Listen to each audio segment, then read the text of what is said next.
Okay, ji, let's start. I have already given rights of recording to all of you. अगर किसी को नहीं मिले तो please मुझे बता दें, ठीक है?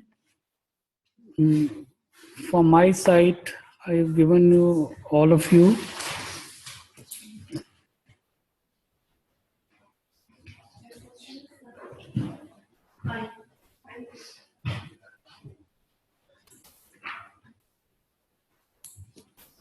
You can now carry out your own recording.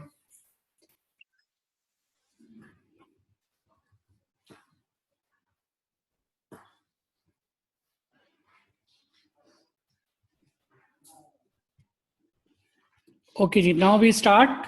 The topic today is porphyria and porphyrias rather. Ji, Walim Salam, Dr. Sabat, thank you for joining us. And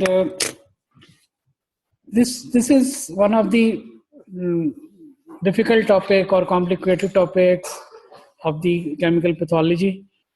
ji doctor ये किनका है डॉक्टर आमिर सलमान वालेकुम अस्सलाम सबको सलाम और वालेकुम सलाम सबसे अच्छा जी ये इस लिहाज से थोड़ा सा मुश्किल है और कॉम्प्लिकेटेड है इसके ये डिजीजेस रेयर हैं इसके केसेस आपको नहीं मिलते बहुत कम केसेस मिलते हैं सही मैं आपको बता दूं इसके बहुत कम केसेस होते हैं ज़ियाउद्दीन वाले सब लोग बहुत शुक्रिया आपने ज्वाइन किया तो इसलिए ये थोड़ा सा याद करना मुश्किल होता है और जो चीज़ आप कॉमनली ना देख रहे हो वो इतनी उसको रिटेन करना मुश्किल होता है सर्दी लगी मुझे तो लग रही है वैसे ना हमेशा ऐसा होता है जिस दिन हमारी जर्सी उतरती है उस दिन सर्दी आ जाती है अच्छा तो लेकिन इसको I will try to make it some palatable to you चूंकि आप लोग ये लेक्चर आज का फर्स्ट ईयर के लिए mainly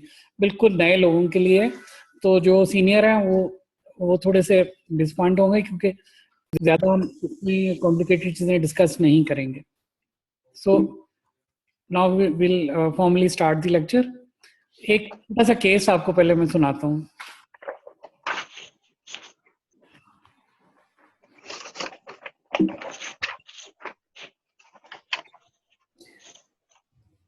A 28 years male doctor reported to psychiatric department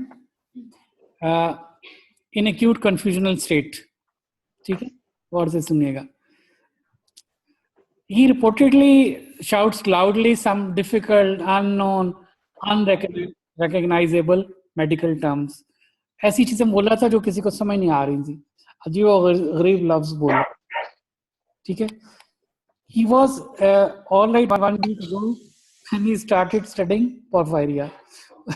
उसने गलती से porphyria पढ़ लिए थे ठीक है Psychiatrists advise him to avoid such dangerous topics due to his own personal experience. तो ये जो है ना इसमें बहुत सी अजीब व गरीब टर्म्स हैं ठीक है और टंग ट्विस्टर्स हैं एंड तो आपको जरा सा केयरफुल रहना पड़ेगा बट जो कोशिश एज यूजुअल मैं करता हूँ to make it easy and there is no danger of any psychiatric illness ठीक है मैं आपको एक स्लाइड दिखाऊंगा इंशाल्लाह जो मेरा रेगुलर जूम लेक्चर होगा ये जो मेड इजी है ना इसका एक फिलॉसफी है there is philosophy behind made easy philosophy ये है कि आइंस्टाइन की एक कोट है कि अगर if you can't make a topic understandable simple if you can't make a topic simple that means you have not understood the topic it should be made such a simple that even a child should understand it तो ये challenge है इसके लिए कि वो topic को इतना simple बनाए कि बच्चे को भी समझ आ सके ठीक है but it's a huge task okay जी we come to the first question माशाल्लाह काफी लोगों ने आंसर भेजे लेकिन I was traveling yesterday, so I couldn't very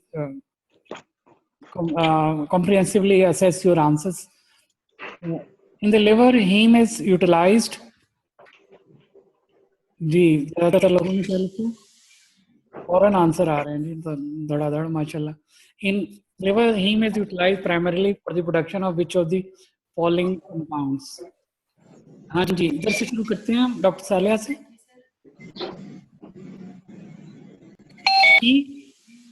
B cytochrome 450।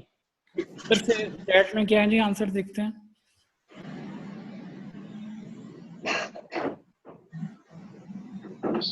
Be good.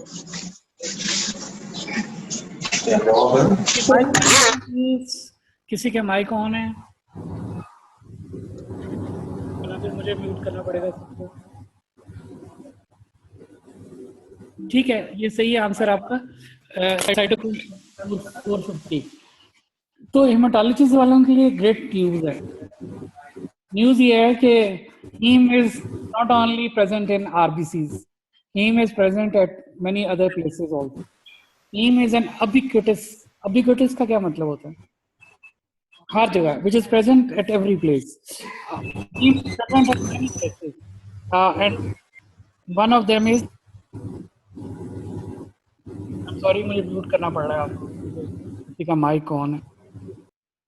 Okay, तो हीम जो है ना वो बहुत सारी जगहों पे है। तो आज हम ये भी देखेंगे कि हीम की कौन कौन सी लोकेशंस हैं other than RBCs, and there is it is a lot of related to the porphyrias. So heme is mostly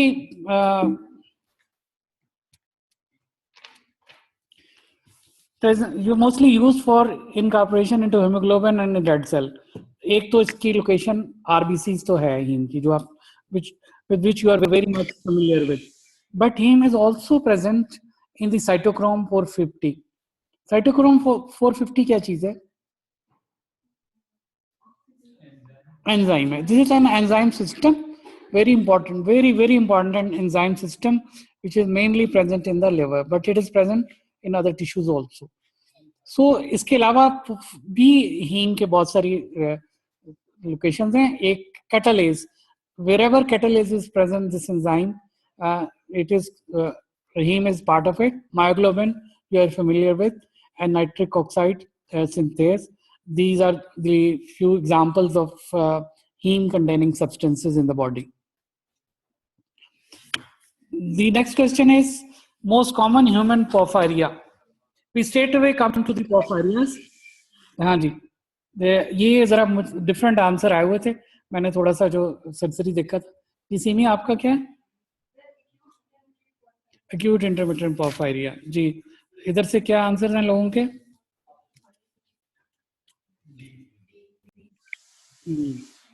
भाई ज्यादातर तो डी हैं, आप लोग क्या कहते हो? डी?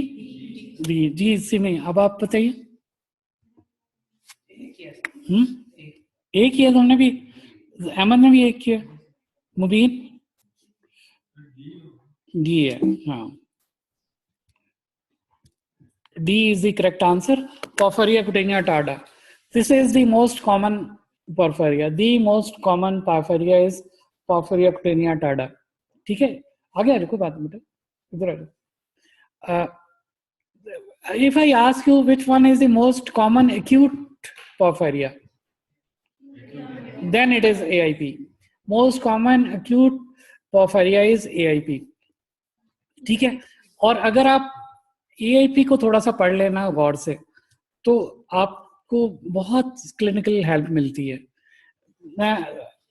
देयर इज सस्पिशन, ये कुछ हम ये हमारी सस्पिशन है कि we miss AIP cases, we miss a lot of AIP cases because what mind doesn't know, eyes cannot see. You know this thing. There are many patients of abdominal pain or other symptoms, psychiatric symptoms, in which may be due to AIP. Okay? And we miss it in them.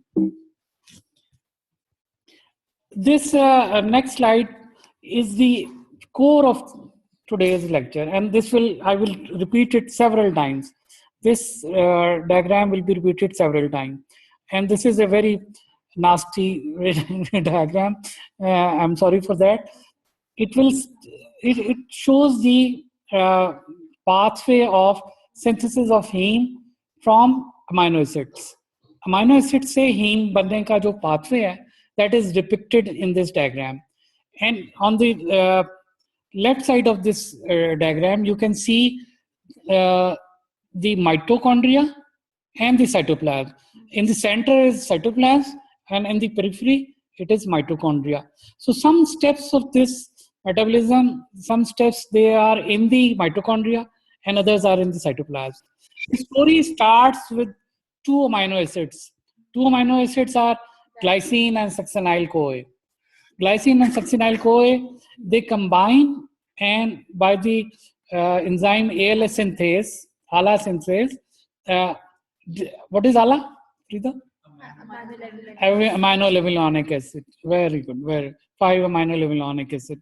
Amino levulonic acid synthase combines these two enzymes and they make delta amino levulonic acid. इसको delta amino levulonic acid भी कहते हैं, 5 amino levulonic acid भी कहते हैं. अभी just wait. And then this ALA or ALA is converted into PBG, porphobilinogen, by the enzyme ALA dehydrogenase. Remember this thing, that there are usually two enzymes. One is for synthesis and the other is for metabolism breakdown. Okay? So ALA synthesis is for synthase is for synthesis, and ALA dehydrogenase is for when it's breakdown, it's metabolism. Okay? So, and there are usually one disorder associated with each of these enzymes. We will discuss those disorders in a moment. Then this PBG is converted into hydroxymethyl B-lane, and the enzyme is PBG deaminase. Porphobilinogen, bilinogen is a very important substance, and we will see it. This is at the heart of almost all the porphyrias. Then hydroxymethyl bilane is converted into uroporphyrinogen 3, and then copoporphyrinogen 3, then protoporphyrin X9, then protoporphyrin 9, and then finally heme. And for each step, there is an enzyme. Okay? We will see this diagram many times again. माशाल्लाह 14 participant 15 तो हैं. Okay, acute the two most common important disorders, ये जो first year है ना कम से कम non chemical pathology, बस ये दो डिसऑर्डर्स याद कर लें. ये दो बड़े इंपॉर्टेंट है आपके लिए. बाकी केमिकल वालों के लिए आई एम सॉरी, बाकी और चीजें भी हैं, लेकिन आपके लिए जो ये दो बड़े इंपॉर्टेंट है. एक most common acute intermittent porphyria, and दूसरा पोर्फायरिया कुटेनिया टाडा, द कॉमनेस्ट. और यहाँ मैं छोटे सी टिप आपको यहीं पे दे दूं कि एक्यूट जो ज्यादातर porphyria they are picked by which specialist, ये मुझे बताइए कौन सा स्पेशलिस्ट पिक करता है उसको? Skin mainly they are referred from skin. Good जी, इधर से आंसर भी आ रहे हैं. स्किन स्पेशलिस्ट से आपको डर्मा वाले आपको भेजेंगे, ज्यादातर टेस्ट वहां से आएंगे. ठीक है, सिवाय एक के. सिर्फ एक पोर्फायरिया ऐसा है जो डर्मेटोलॉजिस्ट से नहीं आएगा. जी कोई बता दे आप में से. There will be only one, mostly one porphyria which will not come from dermatologist, which may come from surgeon. Acute intermittent. So यहाँ lesson ये है कि acute intermittent porphyria is not a dermatological disorder. It is not picked up by dermatologist. It may be picked up by surgeon or general physician or anybody else. So there is no skin lesion in AIP. There is no skin lesion in AIP. Okay? And there is no abdominal pain in many of the porphyria, including PCT. PCT में कोई abdominal pain नहीं होती. कुछ ऐसे हैं जिसमें abdominal pain और skin lesion दोनों होते हैं. ठीक है, कुछ ऐसे हैं जिसमें सिर्फ abdominal pain होती है, और कुछ ऐसे हैं जिसमें सिर्फ skin lesions होते हैं. ये तीन अभी हम आगे जाके देखते हैं. मैंने एक MCQ बता भी दिया आपको. Porphyria is a set of disease that result from enzyme deficiencies in the heme synthesis. ठीक है, बेसिकली ये एंजाइम डेफिशिएंसीज हैं जो हीम सिंथेसिस की, उसकी हर एक का अलग-अलग डिसऑर्डर है. Each disease is associated with a deficiency in one of the 7 enzymes in the pathways. ठीक है, तो हम इसको कहते हैं क्लासिफाई, देख लेते हैं कैसे करना है हमने इसको. ठीक है, ये डॉक्टर शहनाज नूर की स्लाइडें भेजी थी मुझे, वही मैंने यूज कर रहा हूँ. तो एक्यूट सबसे पहले है एक्यूट इंटरमिटेंट पोर्फायरिया, एक्यूट और neurovascular without any cutaneous lesions. इसमें एक्यूट इंटरमिटेंट भी है और एक बहुत ही रेयर है. ये मैंने इसलिए आपको शुरू में नहीं बताया कि आपको कंफ्यूजन होगी, ये बहुत रेयर होता है. It is ALA dehydratase deficiency. ठीक है, जो इससे भी प्रॉक्सिमल है, जो AIP से प्रॉक्सिमल एंजाइम है ना, ये वाला, ये देखिए आप, मैं आपको दोबारा दिखाता हूँ. हाँ, उससे पहले वाला, ये वाला.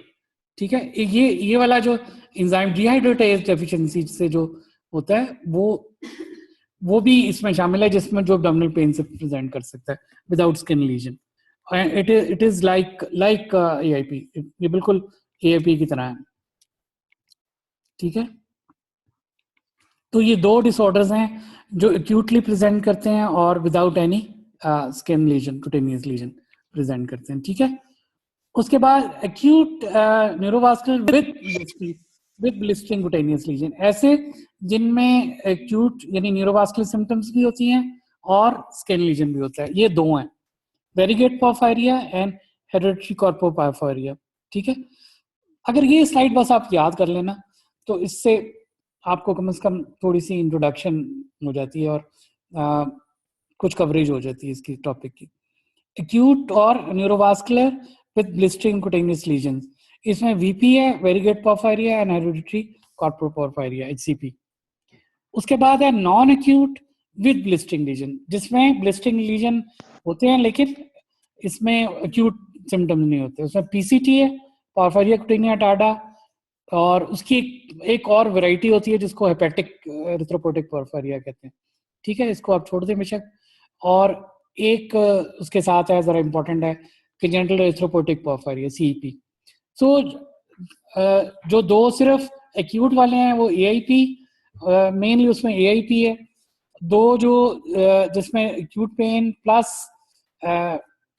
ब्लिस्टिंग लीजन्स हैं वो वेरीगेट है पोर्फायरिया एंड हेरेडिटरी कॉर्पोपोर्फायरिया. और ऐसे जिनमें नॉन एक्यूट होते हैं यानी एब्डोमिनल पेन वगैरह बिल्कुल नहीं होती, सिर्फ ब्लिस्टिंग लीजन है, वो पोर्फायरिया कुटेनिया टार्डा है और कंजेनिटल एरिथ्रोपोइटिक पोर्फायरिया. ठीक है, यानी 2 जो कॉमन है वो बिल्कुल म्यूचुअली एक्सक्लूसिव है, AIP एंड PCT. AIP में एब्डोमिनल पेन, PCT में स्किन लीजन्स. ठीक है, और 2 ऐसे हैं जो कि जिनमें दोनों चीजें होती हैं. और एक ऐसा है, 1 या 2 ऐसे पोर्फायरिया हैं जो कि जिनमें नॉन ब्लिस्टरिंग स्किन लीजन होते हैं, सिर्फ फोटोसेंसिटिविटी होती है, ब्लिस्टर्स नहीं बनते, और वो है एरिथ्रोपोइटिक पोर्फायरिया, EPP, एरिथ्रोपोइटिक पोर्फायरिया. चले, अब आपने माशाल्लाह कल टॉपिक पढ़ा भी होगा, मुझे एग्जांपल दें कि एक्वायर्ड इनमें से कौन सा होता है. Which of the porphyria is acquired and all other are congenital? Porphyria cutanea tarda. Excellent. तो ये भी आसान है याद करना, मुश्किल तो नहीं, कि सारे कंजेनिटल हैं, सारे जेनेटिक उनकी प्रीडिस्पोजिशन है, सिवाय पोर्फायरिया कुटेनिया टार्डा के. AIP नहीं,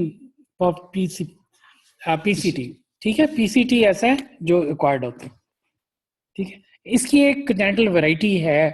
ठीक है, और वो HEP कहलाती है, लेकिन आप छोड़ दें उसको. ठीक है, majority, vast majority of them are acquired.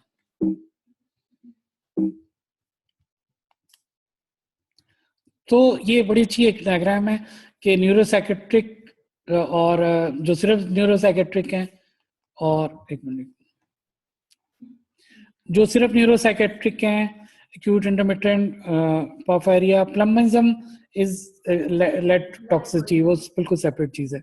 और कॉर्प्रो और वेरिगेट जो है वो मिक्स हैं, और सिर्फ कुटेनियस जो है ना वो पीसीटी हैं और सीपीएन। ठीक है, अच्छा अब एक जरा सी बड़ी मजेदार बात यह है कि जो भी प्रॉब्लम्स हैं पोर्फिरिया की, जो जो इसकी डैमेज है, जो इससे डिजीज मैकेनिज्म है, उस सब में फ्री रेडिकल्स इन्वॉल्व हैं। ये जो केमिकल्स हैं सारे, जब ये अपनी खास क्वांटिटी से बढ़ जाते हैं बॉडी के अंदर, चाहे वो स्किन हो, लिवर हो, एरिथ्रोसाइट्स हो, so they become very toxic because of their radical activity, free radicals जो उसके प्रोड्यूस होते हैं। ठीक है, the respective enzyme deficiencies lead to the accumulation of porphyrins and porphyrin precursors that ultimately produce free radicals। तो free radical जो है ना इंजरी मेन इसमें मैकेनिज्म है। For acute hepatic porphyrias, delta aminolevulonic acid and porphobilinogen accumulate and produce free radicals via autooxidation.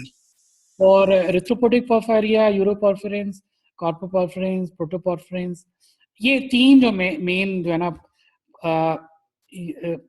यूरोपोर्फिरिन, कॉर्पोपोर्फिरिन और प्रोटोपोर्फिरिन, ये तीन जो है ना मेन वो हैं जो एक्यूमुलेट होते हैं और डैमेज करते हैं। ठीक है, जो पहले वाले स्टेप में पीपीजी और एएलए भी डैमेजिंग होता है, और सब्सिक्वेंटली ये तीन, तो टोटल 5 सब्सटेंसेस हो गए, एएलए, पीपीजी, यूरोपोर्फिरिन्स, कॉर्पोपोर्फिरिन्स एंड प्रोटोपोर्फिरिन्स। ठीक है, these 5 substances, they accumulate at various places in the skin, in liver, in erythrocytes, in other body tissues, and they cause damage.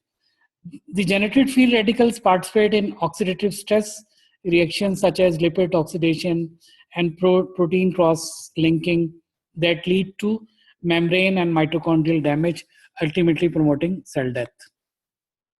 Loss of negative feedback of heme leads to further accumulation of porphyrins। होता ये है कि normally body में जब haem बनती है तो वो जो एंजाइम है स्टार्ट का एएलए सिंथेज, उसको इनहिबिट कर देती है। ठीक है, और जितनी रिक्वायरमेंट होती है उतनी हीम बनती है, एक्सेस हीम नहीं बनती। ठीक है, तो लेकिन चूंकि इसमें दरम्यान में ब्लॉक, किसी ना किसी एंजाइम का ब्लॉक होता है, तो हीम की क्वांटिटी कम हो जाती है। जब हीम कम हो जाती है तो वो नेगेटिव फीडबैक खत्म हो जाता है और वो एंजाइम फर्दर एक्टिवेट हो जाती है। ठीक है, वो एंजाइम फर्दर एक्टिवेट होते हैं और फर्दर वो जो मेटाबोलाइट है वो इंक्रीज होता है, और उससे damage goes on and on and on. एक जरा यहीं पे मुझे इंटेलिजेंट आंसर बताएं कि इसकी ट्रीटमेंट में क्या चीज हम कर सकते हैं कि नेगेटिव फीडबैक खत्म हो जाए। हीम, आप हीम दे दो, वेरी गुड। ठीक है, अब आपने एक और एमसीक्यू का आंसर यही दे दिया। ठीक है, आप उसको हीम दे दो। जब आप हीम दोगे तो वो उसका कम से कम वो जो नेगेटिव फीडबैक खत्म हुआ था वो बचेगा और फर्दर एक्सेलरेशन नहीं होगी उसकी। That is not permanent treatment, लेकिन आप उसको टेम्परेली तो ब्लॉक कर देंगे ना, उस एंजाइम को इनहिबिट कर देंगे, हीम जो है वो। तो इसीलिए इसमें कुछ प्रेपरेशन मिलती हैं जिसको कहते हैं हीम आर्जिनेज या हीम समथिंग आर्जिनेट, सॉरी हीम आर्जिनेट, वो देते हैं, यहाँ पाकिस्तान में अवेलेबल नहीं है, तो वो उसको है। हेमाटिन तो नहीं, पता नहीं मुझे हेमाटिन के बारे में नहीं पता, हीम आर्जिनेट होता है वो देते हैं और उससे ये कम हो जाता है। ठीक है, तो ये जो मैंने अभी आपको बात कही थी कि जेनेटिक जो है वो सारी हैं और ज्यादातर ऑटोसोमल डोमिनेंट है, ये भी मजे की बात है। AIP, HCP, VP, EP, DPP, यानी जरा मैं बताऊं, देखूं कि आपको आ गए हैं एब्रिविएशंस के नहीं। एआईपी इज एक्यूट इंटरमिटेंट, और फ्रीदा एचसीपी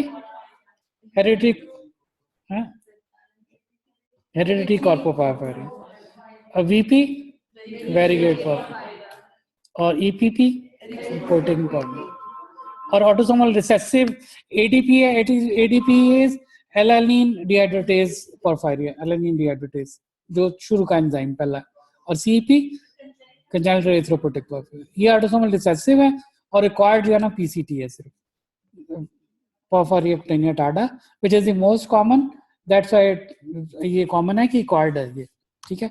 मुख्तलिफ factors lead to this PCT. तो इन्वायरमेंटल फैक्टर्स जो है ना वो इसको एग्रीवेट करते हैं। अक्सर ऐसा होता है कि पेशेंट को ये होती है, पोर्फिरिया होता है, लेकिन इन्वायरमेंटल फैक्टर, कोई ड्रग मिल गई या कोई डिजीज हो गई या इंक्रीज एक्सपोजर टू सन हो गया, तो उससे अटैक इसके प्रेसिपिटेट हो जाते हैं, बुल्लस लीजन आ जाते हैं, आपने देखा होगा बाज़ लोगों में फोटोसेंसिटिविटी बहुत बढ़ जाती है। तो ये सारा कुछ इन्वायरमेंटल फैक्टर भी उसको प्ले करते हैं। Due to incomplete penetrance inheritance of enzyme of an autosomal dominant porphyria does not necessarily lead to clinical symptom. जरूरी नहीं कि हर वक्त उसके clinical symptoms हो. Symptoms of acute porphyria tend to become in the form of attacks which may be induced by other genetic factors or environmental factors such as agents that promote porphyrin and porphyrin synthesis or agents that induce cytochrome P4. इसीलिए drugs बहुत involve हैं इसमें, और ये list है drugs की which should not be given to patients of porphyria, ठीक है। कुछ सेफ ड्रग हैं, कुछ रिलेटिवली सेफ हैं और कुछ अनसेफ हैं, टोटली अनसेफ हैं। I am not showing you those list, you can find it yourself. तो वो ड्रग्स मसलन जो ड्रग्स 450 को इंक्रीज करती हैं, क्योंकि हाँ बहुत सारी ड्रग्स होती हैं वो 450 को इंक्रीज करती हैं, तो उससे पोर्फायरिया प्रेसिपिटेट हो जाएगा फिर, ठीक है जी। जी पेनिट्रेंस का मतलब है कि जो जेनेटिक डिजीजेज होती है ना वो उसमें पेनिट्रेंस इन्वॉल्व होती है कि पेनिट्रेंस इस तरह इन्वॉल्व होती है कि जरूरी नहीं कि वो डिजीज आपको हर मरीज को, अगर एक जैसी म्यूटेशन है दो मरीजों को, तो जरूरी नहीं कि दोनों में सिवियरिटी एक जैसी हो। किसी जिसमें पेनिट्रेंस ज्यादा होगी यानी उसकी जो फिनोटिपिक चेंजेस हैं वो ज्यादा आती हैं, तो ज्यादा सीवियर डिजीज होती है। तो इनमें इनकम्प्लीट पेनिट्रेंस है। जी मैडम आप कुछ इसमें म्यूटेशन जैसे आगे ना आगे माइक ऑन, जरूरी नहीं कि वो पूरी की पूरी उसी तरह से हर बंदे में एक्सप्रेस करे। उसमें बहुत से फैक्टर्स हैं, genetic as well as epigenetic. Genetic में जैसे आपने पढ़ा ना कि कुछ चीज़ें जीन को साइलेंस करती हैं, कुछ उनको रिस्पॉन्स वो उसके साथ जो को फैक्टर्स हैं वो आए या नहीं। एंड अगेन एपिजेनेटिक चेंजेस जैसे मिथाइलेशन है कुछ एरियाज की, gene is there but penetrance depends in phenotypic expression depends on different variables. दो फैक्टर्स है ना जो जेनेटिक भी हो सकते हैं, को जेनेटिक फैक्टर्स भी हो सकते हैं, एपिजेनेटिक भी हो सकते हैं। जी नहीं ये म्यूटेशन का भी फर्क है। जैसे इसमें जो डिजीज है ये इनहेरिटेंस है, ये यूजुअली इनकम्प्लीट होती है, इसीलिए हर बंदे में अपीयर नहीं होती, जो जब इन्वायरमेंटल फैक्टर आएगा तो अपीयर होगी। और इसकी क्या वजह है, अब हर जीन का अलग होगा। जैसे मैडम ने कहा मिथाइलेशन अगर ज्यादा हो जाए तो मिथाइलेशन क्या करती है, उस जीन को इनहिबिट कर देती है, ठीक है ऐसी है ना। तो उन सब चीजों पे डिपेंड करती है ये। ओके जी, next question is in acute porphyria exogenous heme is very helpful. ये भी मैंने बताया आपको, एक्सोजेनस हीम जो है ना हेल्पफुल होती है, ट्रीटमेंट के तौर पे देते हैं। क्वेश्चन ये है कि ये कौन से एंजाइम को, एक्चुअली ये एग्जामिनर आपसे पूछना चाह रहा है कि जो अभी हमने ALA का जिक्र किया यहाँ पे, ये कौन सा ALA है। लोग तो धड़ाधड़ आंसर दे रहे हैं भाई।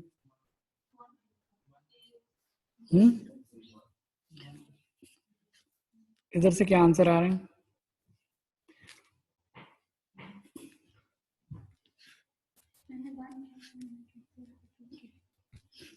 हाँ जी अब तो कर दिया ना। हाँ जी इधर से doctor Sameen, thank you very much, आज आपने ज्वाइन किया हमें। हाँ क्या आपके ख्याल में क्या आंसर है? B1 जी। नेक्स्ट बोलते जाएं जी, जो लिखा था वो बताओ। ये लिखा था B, इतनों ने B तो नहीं लिखा हुआ। जी आपने सी लिखा होगा, है ना? मैंने भी सी लिखा था, मुझे समझ नहीं आ रहा था। एएलएस सिंथेस मिल गया था, मैंने ढूंढा, मुझे समझ नहीं आया। जी अहमद, सादिया। अच्छा, अगर किसी को डिफरेंस ओपिनियन है तो बता दे। जी सीनियर एमफिल, आप दोनों ने बी लिखा था, गुड। एटलीस्ट ये साबित होता है कि मशवरा नहीं होता। नहीं, it is B is the correct answer. ठीक है, चलो अभी ये बताओ जिन्होंने बी लिखा था, माशाल्लाह वो जरा मैदान में आए ना। अब ये बी कहाँ होता है और ना 1 कहाँ होता है और 2 कहाँ होता है? जी ये निदा से फायका, मेरी 2 नीस हैं, एक का नाम निदा और एक का नाम फायका है, तो आप दोनों साथ साथ बैठी हो। जी बताओ, दोनों डॉक्टर है माशाल्लाह। So one of them एक is यूके में है, एक अमेरिका में। जी आप ज्यादा बताओ फायका। नहीं नहीं, हाँ वो एक एरिथ्रोसाइट्स में होता है हाँ, और दूसरा एक रिथ्रोसाइट में होता है। जो आप अभी आपको मैंने बताया था ना कि रिथ्रोसाइट बिल्कुल एक अलग साइट है हीम सिंथेसिस की, बताई थी ना। तो बाकी सारी चीजें तो तकरीबन कॉमन है, लेकिन क्लास सिंथेस एंजाइम डिफरेंट है। रिथ्रोसाइट में कौन सा होता है? 2। ये बड़ी कंफ्यूजन रहेगी। तो वो इसमें लिखा हुआ था कि one of them is a housekeeping gene. हाँ, जो Synthase one, I don't know what that meant. House keeping का मतलब होता है जो हर जगह मौजूद हो ना, Okay. Which is present everywhere. Okay. Ubiquitous, house keeping वाले तो हर जगह मौजूद होते हैं ना। Right. और डिपार्टमेंट जब आप कहते हैं हेमाटोलॉजी डिपार्टमेंट, तो वो ये है, ठीक है। तो हाउस कीपिंग ऐसे ही है ना। तो जो बहरहाल जो 1 है दैट इज अबिक्यूटस, यानी वो मेनली लिवर में, लेकिन बाकी जगहों पे भी होता है। और 2 जो है that is in the erythrocyte, ठीक है। तो ये जो हीम यहाँ पे आप दे रहे हैं, इसका मकसद ये है कि वो उसको, इसको क्या हो गया भाई, प्रोजेक्टर बंद हो गया है। अच्छा जी, तो there are 2 types of ALAS enzymes, one present in liver and all other tissues for production of heme, used for non-hemoglobin substances, that is cytochrome P450. Class 2, आज सुबह जन साहब का लेक्चर हुआ है तो उसमें भी ऐसे ही हो रहा था। बड़ी अच्छा, ये ऊपर मेरे ऑफिस वाला ला के लगा दो यार एकदम।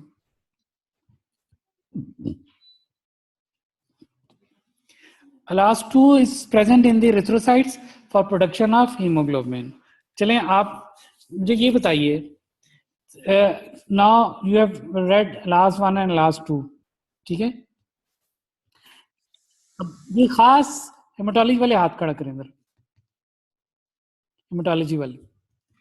Can you name the disorder which is caused by ELAS2 deficiency? Sadia, लोग लिख रहे हैं आंसर और ठीक लिख रहे हैं। Can you name the disorder, ये इसमें क्वेश्चनर नहीं है, लेकिन can you name the disorder caused bye ELAS2 deficiency? और हेमाटोलॉजी इधर से फायका नहीं, शाबाश, आप तो अस्पताल ही नहीं। अच्छा अच्छा, very good, it is sideroblastic anaemia, नाम सुना हुआ है ना। हाँ, ये माइक्रो क्या क्या होता है, माइक्रोसिटिक वो हाइपोक्रोमिक माइक्रोसिटिक एनीमिया के डीडी में आता है ना। तो ये वो है एसिडोब्लास्टिक एनीमिया, ठीक है। सो लास्ट 2 की जो डेफिशिएंसी है दैट लीड्स टू एसिडोब्लास्टिक एनीमिया, ठीक है। अब केमिकल वालों से भी है सवाल, केमिकल वाले हाथ खड़ा करें। कैन यू नेम, सामने देखिए जी, can you name the disorder caused by last 1? उन्होंने तो बता दिया अपना आंसर, मुकाबला हो रहा है haematology versus chemical. Can you name the disorder caused by last 1 deficiency? आप लोग भी लिखें चैट में।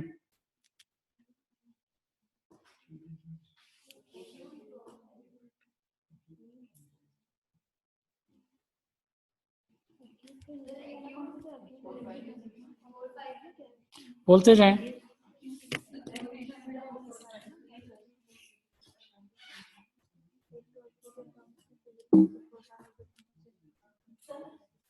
जी जी बोले। लेड टॉक्सिस और लेड से होगा वो, उसमें ये क्यों होगा जी? Acute erythrogenesis. नहीं, chemicals challenge for you. No No, वो तो नो, चॉकलेट क्वेश्चन।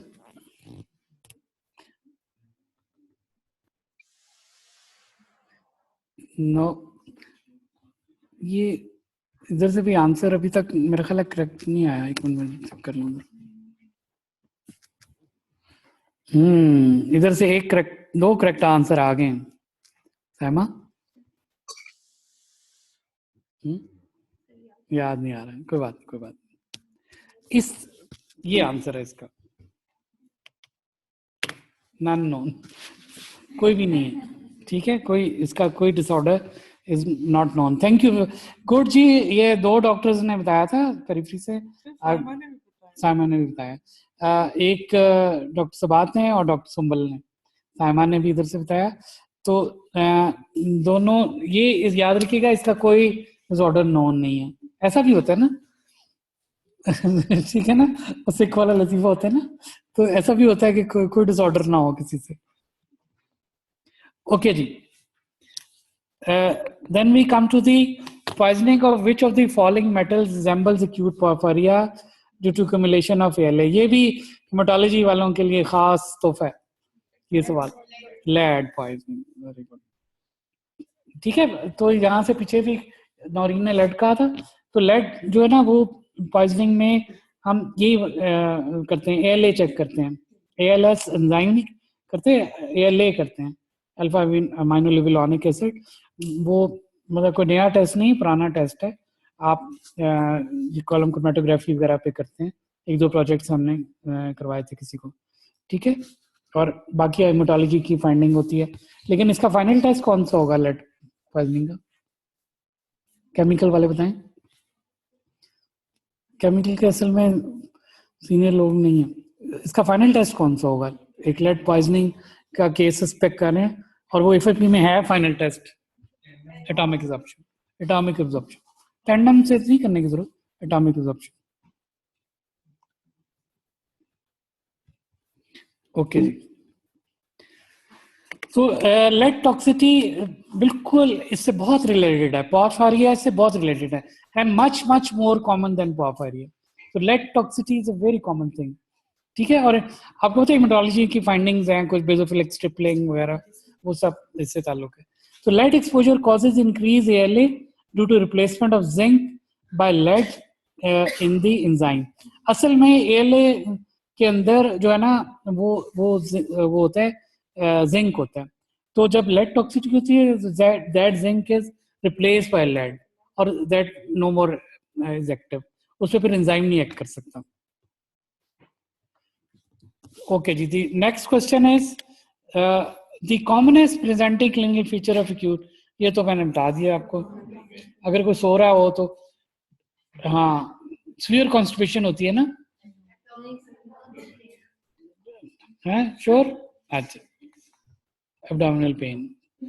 अच्छा, इस पे मैं ना इसको दोबारा इसलिए भी दिखाया, मैं आपको एक रिसेंटली कोई साल मेरे ख्याल हुआ है, मेडिसिन वालों ने एक केस प्रेजेंट किया था हमारे इधर CPC में ना, बहुत ही इंटरेस्टिंग केस था। और मुझे इसलिए पसंद आया कि उन्होंने अपने आप को क्रिटिसाइज किया था उस केस में। तो उन्होंने ये किया कि एक फीमेल थी 18-19 साल की, उसको एब्डोमिनल पेन होती थी। ठीक है, एब्डोमिनल पेन हो रही होती है, उसका फ्लां टेस्ट सर्जरी के करीब पहुंच गई, सर्जन को रेफर हो गई, MRI CT स्कैन, ये वो फ्लां। फिर एक दिन ना एक डॉक्टर के सामने उसने एक सेंटेंस बोला, सिर्फ एक सेंटेंस बोला। Doctor was also intelligent, very intelligent. उसने पिक किया, उसने उसका यूरिन हमारे पास भेजा और वो हमने टेस्ट किया, वो PBG पॉजिटिव आया। and the diagnosis was confirmed that it was acute intermittent porphyria. ठीक है, ये स्टोरी थी सारी. अब वो सेंटेंस क्या था? वो सेंटेंस क्या था? कलर चेंज हो जाता है. नहीं, रेड कलर यूरिन भी उसने नहीं, उसने नोट नहीं किया उसने खास. वैसे वो भी बोला होगा लेकिन वो नहीं इतना नोट हुआ. नहीं नहीं. ओए ये इससे में तो डस्टर पड़ेगा. अभी मैंने क्या बोला है? एआईपी में स्किन लीजन नहीं होते. नहीं नहीं, हाँ वो नहीं उसने कहा. वैसे वो अच्छा पॉइंट है लेकिन वो नहीं कहा. नहीं नहीं, नो नो नो. ये बताएं जिसने आज टॉपिक पढ़ के है. चलें जी, लिखें इनके भी देखते हैं आंसर्स क्या है. चलिए मैं इस तरह करता हूँ, माइक ऑन करता हूँ, आप लोग पार्टिसिपेट करेंगे क्योंकि आई एम सॉरी आपके माइक में बंद कर देता हूँ. जी बताएं. 2 सेंटेंस बताएगा वर्चुअल चॉकलेट मिलेगी. इसे क्या सेंटेंस बोला?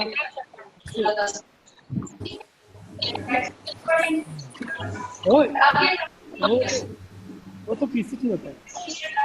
बोले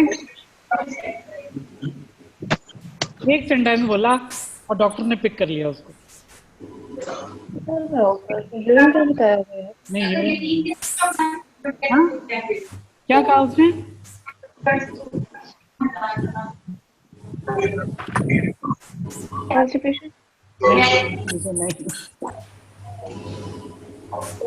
चलिए आप सुने, आप लोग आप सारे सुने. उसने कहा कि जब मीठी चीज खाती हूँ तो मुझे आराम आ जाता है. ठीक है, उसने कहा जब मैं मीठी चीज खाती हूँ तो मुझे आराम आ जाता है. Doctor was also intelligent, no doubt about that. तो शहजादी के फिक्रे से जो है ना वो मसला हल हो गया.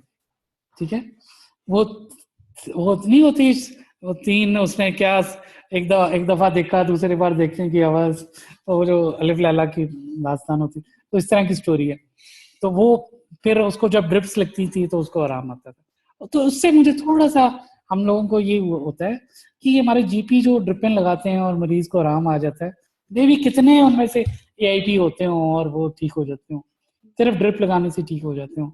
ठीक है, वो उसमें एनालिसिक भी डाल देते होंगे, लेकिन हो सकता है मैम वो सिर्फ ग्लूकोज लगाने से आराम आ जाता हो उनको. तो ये इसका था. वैसे उसका यूरिन का भी होता है. 2 चीजें होती हैं. यूरिन जब आप सनलाइट में रखते हैं तो वो उसका कलर पर्पल सा कलर हो जाता है, चेंज हो जाता है. और ये टेस्ट कैसे होता है? चलो ये भी मुझे बता दी. माइक्रो वाले किधर है? माइक्रो का कोई है? हाँ जी, कभी क्लिनिक पैथ में गए हो तो वहाँ पीबीजी होना वैसे केमिकल में चाहिए लेकिन अनफॉर्चुनेटली वही होता है. तो पीबीजी टेस्ट कैसे होता है? सिंपल होता है. उसमें एक रीजन डालते हैं और यूवी लाइट के सामने रखते हैं उसको. तो अगर वो फ्लोरीज करे तो या वो पीबीजी अलग रीजन डाल के तो हाँ वो उसका जो कलर आता है उसको आप यूवी लाइट के अंदर देखते हैं. तो अगर वो फ्लोरीज कर रहा हो तो वो पॉजिटिव होता है. सिंपल सा टेस्ट है. ठीक है, तो इस और हमारे पास फिलहाल और कोई भी टेस्ट नहीं है इसका. तो लेकिन क्लिनिकल इक्विपमेंट आपको करनी पड़ती है. So there is a long list of symptoms originate mainly in the nervous system. Basically ये नर्वस पेन होती है, इसलिए ये गाबापेंटिन लाइक मेडिसिन से आराम होता है. ठीक है, ये आम मस्कुलोस्केलेटल पेन नहीं होती. Symptom last around 1 to 2 weeks. Possible mechanisms include damage by free radicals, direct neurotoxicity of ALA, and energy deficiency in nervous system. ठीक है, severe abdominal pain, muscle weakness, pain in arms, constipation, vomiting, diarrhea. उसके बाद insomnia, seizures, anxiety, fever, ये सारी चीजें AIP में हो सकती हैं. दोनों वाले में. और जो कुटेनियस वाले हैं उनमें ये इस तरह की symptoms, photosensitivity, blistering lesions, fluid filled blisters, changes in pigmentation etcetera, ये सब डर्मेटोलॉजिकल सिम्टम्स हो सकती हैं.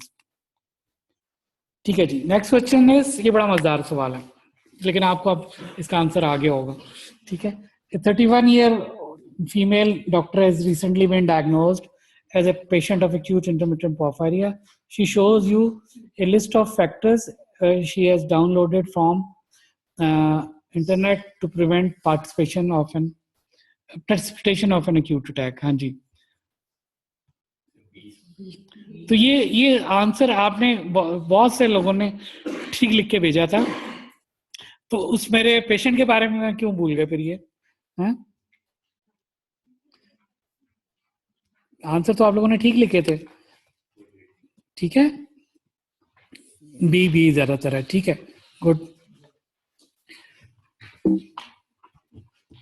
हाई कार्बोहाइड्रेट डाइट जो थी ना वो अच्छी होती है इसमें। अब ये कैसे होती है इसके मतलब इतना कंफर्म नहीं है, लेकिन ये कहते हैं कि ये हाई कार्बोहाइड्रेट डाइट से इंड्यूस एंजाइम इंडक्शन करती है, तो लिवर के जो डेफिशिएंट एंजाइम है किसी भी उसमें, तो उसको इंड्यूस करती है। ये एग्जैक्टली वही चीज है जो एक मिथ नहीं है कि वो जॉन्डिस के मरीजों को गन्ने का रस पिलाओ या ग्लूकोज पिलाओ, मीठा पिलाओ, ताकि वो जो ग्लूकोरोनाइडेज एंजाइम्स हैं वो जरा इंड्यूस हो और क्लियरेंस हो बिलिरुबिन की, ठीक है। ये उससे मिलती जुलती चीज है, कोई इतना वेल प्रूव नहीं है, लेकिन क्लिनिकली प्रूव्ड है कि ये इससे कम होती है पेन, ठीक है जी। तो AIP का एंजाइम कौन सा है? PBG डिएमाइनेज, ठीक है, पार्फोबिलिनोजिन डिएमाइनेज, ठीक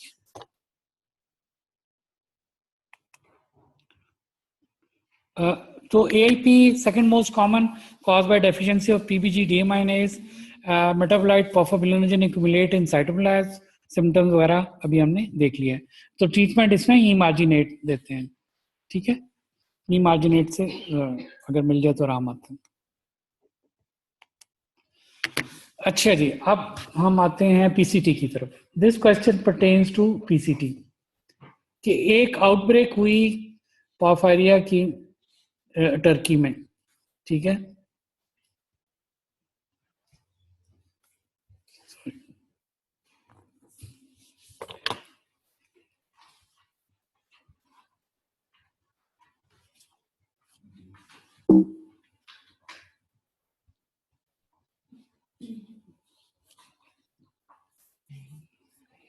एक मिनट, ये जरा डिस्कनेक्ट हो गया, मैं मिला दूं।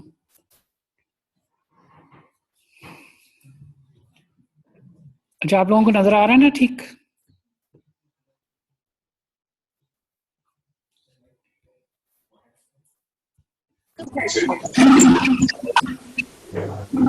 चलें जी, कोई क्वेश्चन अब तक तो नहीं है आपका?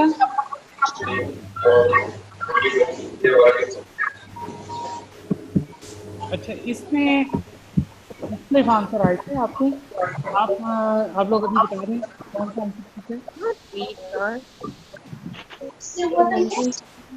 The Eastern Turkey.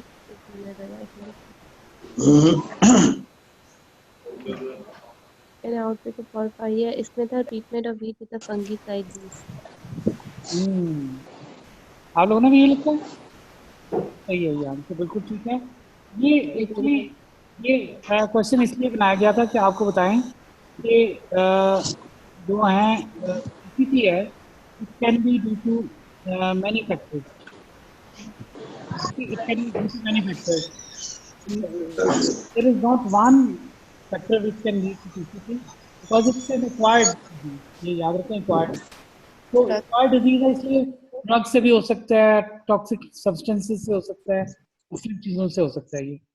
तो अब यहाँ मुझे बताएं कि हमारे सेटअप में कॉमनेस्ट फैक्टर कौन सा है जो PCT कॉज करता है?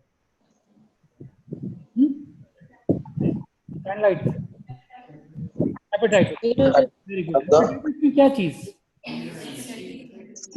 सी तो है, लेकिन सी में क्या चीज ऐसी है जो PCT कॉज कर देती है, और वो चीज बाकी किसी और डिजीज में भी होती है? HCV म्यूटेशन में क्या चीज? Iron, accumulation of iron. Whenever there is accumulation of iron, it can lead to PCT. अब वो आपको पता है हेपेटाइटिस सी में भी फेरेटिन रहता है, ठीक है, आयरन एक्युमुलेशन हेपेटाइटिस सी में भी होती है और हेमोक्रोमेटोसिस में भी होती है। तो इसलिए ये याद रखिएगा कि किसी चीज में भी ओवरलोड हो तो इट कैन पीसीटी, ठीक है। ओके जी, next is PCT has been found to be associated with, ये मैंने अभी आपको बताया भी कि हेपेटाइटिस सी के साथ इसका बहुत ताल्लुक है बिकॉज ऑफ आयरन ओवरलोड। चलें जी, जरा सा मुश्किल सवाल next. A 2-year Asian boy presented with abdominal pain, vomiting, neuropathic pain, and neuropathy. His urine test performed at King's College Hospital, London, showed following things: porphyrin increased, PVG normal, and ALA increased. क्या answer है? B, B जी, good, आप लोगों ने B लिखा है। तो ये B क्यों है? ठहरें, जिससे मैं पूछूं जी, नेता आप बताओ बी क्यों है? पीवीजी नॉर्मल है और एएलए इंक्रीज है, so since this enzyme is proximal to this PBG, that's why most probably. लेकिन बाज लोग कहते हैं कि कुछ पीवीजी भी इंक्रीज हो जाता है इसमें लेकिन बहरहाल मेनली इसमें ALA, and it's a rare disease. और इसमें खास तौर पे लंदन में और किंग्स कॉलेज का नाम क्यों लिखा है और एशियन बॉय क्यों लिखा है? ये तो बहुत मुश्किल सवाल है। इसलिए कि किंग्स कॉलेज लंदन जो है वो इट्स ए सेंटर फॉर पोर्फायरियाज। पोर्फायरियाज की डायग्नोसिस में वहाँ बहुत काम है, और वहाँ का जो chemical pathology department that is famous for the diagnosis of porphyrias. और एशियन इसलिए लिखा है कि ये एएलएडी जो है ना, ये कॉकेशियंस में नहीं होती, बिल्कुल ही नहीं होती, तो वहाँ के जो एशियन पॉपुलेशन है उसमें होती, बच्चों में प्रेजेंट करती है, लेकिन वेरी रेयर डिजीज, ठीक है। ये उसकी लोकेशन है, एएलए डिहाइड्रेटेज डेफिशिएंसी, ठीक है। Last question is 35-year-old male presents with blisters on the skin with photosensitivity. His laboratory investigations showed following results: porphyrin इसकी इंक्रीज है, पीपीजी नॉर्मल है, एएलए नॉर्मल है, क्रेटिनिन नॉर्मल है, और प्लाज्मा फ्लोरेस कर रहा है 620 पे। ये फ्लोरेसेंस का मैंने आपको एक बताया था ना जब हम फ्लोरेसेंस पढ़ रहे थे। This is not immunofluorescence, this simple fluorescence, यानी आप उसकी देखते हैं कि किस पीक पे सब्सटेंस कितना फ्लोरिस कर रहा है। तो ये एक मेथड है फॉर आइडेंटिफाइंग वेरियस पोर्फिरिन्स, जो कॉर्पोपोर्फिरिन, यूरोपोर्फिरिन, प्रोटोपोर्फिरिन। कोई 620 पे करता है, कोई 626 पे करता है, तो जिसकी पीक आती है उससे आप आइडेंटिफाई कर लेते हैं उसमें, ठीक है। तो इसमें आपका क्या डायग्नोसिस है? पीसीटी, वेरी गुड, बिल्कुल सही है। पीसीटी की में अब कोई केमिकल पैथोलॉजी वाला जरा डॉक्टर ये बताएंगे आप मेरी, what are the points in favour of PCT? हाँ शाबाश, नहीं उससे ऊपर चले ना पहले। अच्छा एक बात याद रखिए, ये जो पोर्फिरिन लिखा है ना, porphyrin, these are total porphyrins. Total porphyrin increase होने चाहिए हर किसी भी पोर्फायरिया के लिए, अगर ब्लिस्टर हो, कुछ भी हो, एआईपी हो, टोटल पोर्फिरिन इंक्रीज होने चाहिए। तो टोटल पोर्फिरिन इंक्रीज है, पीबीजी नॉर्मल है, एएलए नॉर्मल है। ये दो फीचर्स हैं जो पीसीटी की तरफ लेके जा रहे हैं, ठीक है। तो दूसरी बात क्या है कि इसकी जो पीक है वो 620 पे, ठीक है। ये दो चीजें कंफर्म करती हैं कि पीसीटी है, ठीक है। अब यहाँ थोड़ा सा आप अगर मिलाएं उसको कि पीबीजी और एएलए उनमें रेज होते हैं जिनमें साथ न्यूरोवास्कुलर सिम्टम्स होती हैं। तो आप पीसीटी का मैंने बताया था कि इसमें न्यूरोवास्कुलर सिम्टम्स नहीं होती, प्योरली कुटेनियस सिम्टम्स होती हैं जी।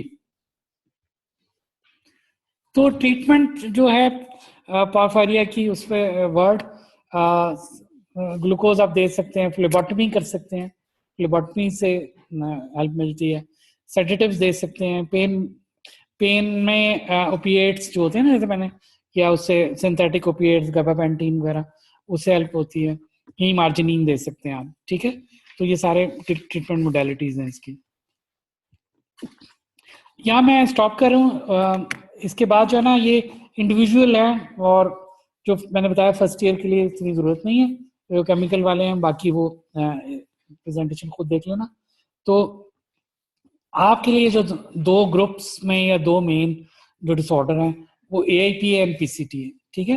एक्यूट इंटरमिटेंट पोर्फायरिया जो एब्डोमिनल पेन प्रेजेंट करता है और उसके डायग्नोसिस में PPG इंक्रीज होते हैं, ठीक है। और दूसरा PCT है, पोर्फायरिया क्यूटेनिया टाडा, जो एक्वायर्ड भी हो सकता है, किसी भी डिजीज से हो सकता है, in which there is iron overload etcetera, और उसमें आप PVG नॉर्मल होगा, डिक्रीज होगा, नॉर्मल होगा, और उसमें उसकी लेकिन डायग्नोसिस के लिए एक तो ब्लिस्टरिंग लीजन होगा स्किन पे, और उसके लिए आपको फ्लोरेसेंस देखनी पड़ेगी उसकी 620 पे, ठीक है।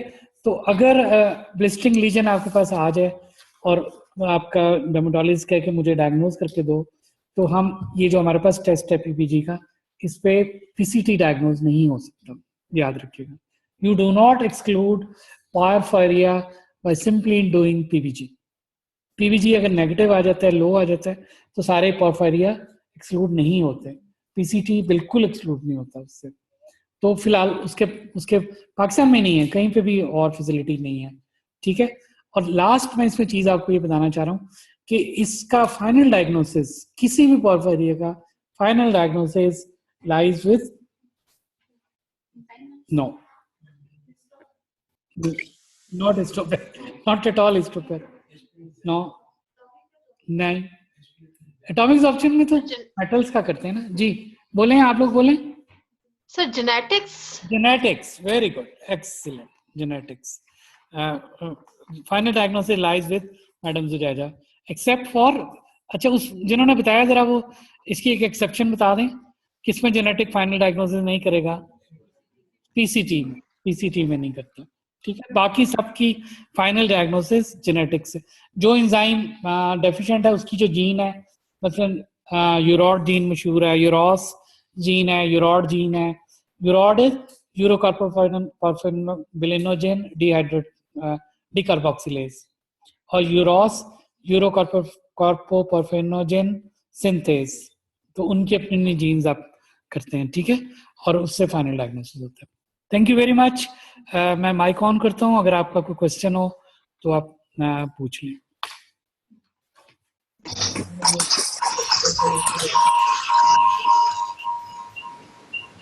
If there are no questions, we end this.